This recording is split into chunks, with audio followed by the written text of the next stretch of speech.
오늘은 제가 경험했던 첫 경매 중 다가구 경매에 있었던 일을 요약해 드리겠습니다.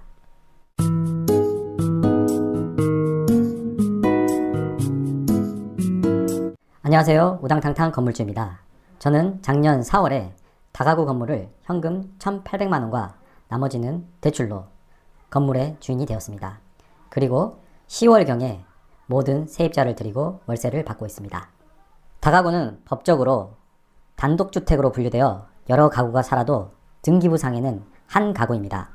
간단하게 설명하자면 제가 소유한 주택은 한 개지만 여러 명의 세입자를 드릴 수가 있습니다. 현재 저는 1주택자이면서 5명의 세입자에게 월세를 받고 있습니다. 건물은 총 4층이며 대지 평수는 80평입니다. 1층은 계단, 2층은 2개, 3층은 2개, 4층은 1개, 총 5개 호실로 구성되어 있습니다. 3룸이 2개, 4룸이 2개, 6룸이 1개로 구성되어 있습니다.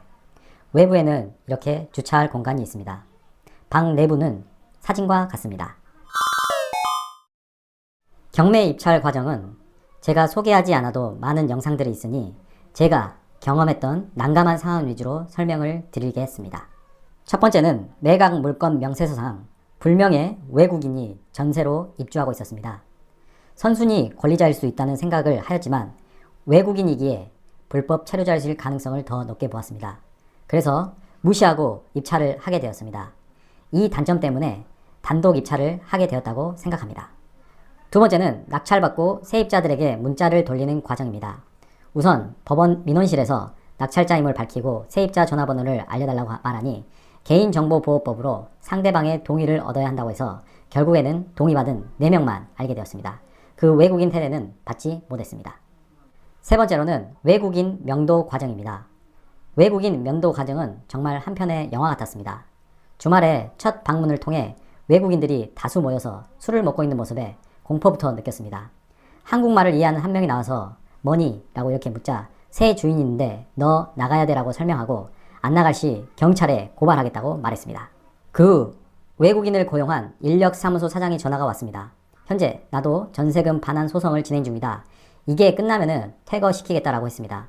절대 안 된다 이야기를 했고 그러면 나에게 월세를 주라고 말하자 인력사무소 소장은 그건 안 된다 라고 이야기해서 고소를 하겠다고 말했습니다. 그러나 인력사무소 사장이 전세를 직접 계약한 게 아니라 외국인에게 전세금을 주고 외국인 이름으로 계약을 한 거라 고소도 어려웠습니다. 결국 명도 소송을 진행하였습니다. 그러나 그 외국인들이 송장을 받아야 하는데 집에 없는 날이 더 많아 진행을 하지 못했습니다. 그리고 이후에 안 사실이지만 계약한 외국인은 6개월 전에 러시아로 가버렸고 계약자가 아닌 다른 사람이 살고 있었습니다. 하는 수 없이 협박을 통해서 해결해야겠다고 생각했습니다. 주말마다 방문해서 그 사람이 있는지 확인하였습니다. 문을 두드려도 나오지 않아 건물 뒤로 들어가서 화장실 창문을 통해 일을 보고 있는 외국인을 보고 나오라고 말했습니다. 그리고 너희 불법 체류자 아니냐 경찰에 고소하겠다.